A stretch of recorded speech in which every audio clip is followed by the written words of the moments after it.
Vous êtes licencié pour faute grave ou lourde. On vous accuse par exemple de vol et on a déposé une plainte pénale contre vous. Avant, la plainte pénale ralentissait le procès civil parce qu'on disait que le pénal tenait le civil en état.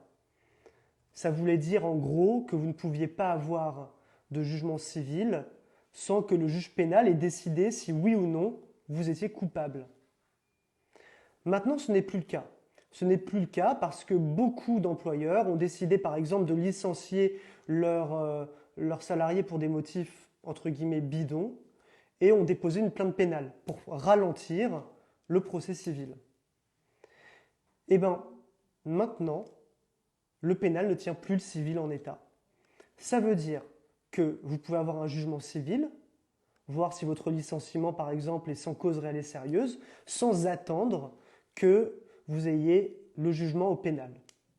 Alors, je vous mets en garde sur une chose.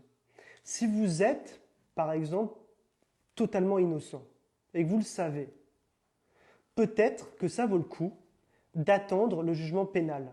Parce que si vous êtes innocent, que le juge pénal dit que vous êtes innocent et qu'on vous a licencié pour vol, il y a de très fortes chances que votre licenciement soit reconnu sans cause réelle et sérieuse grâce à ce jugement pénal. C'était Maître Marlon Zar du cabinet Howard spécialisé dans la défense du salarié.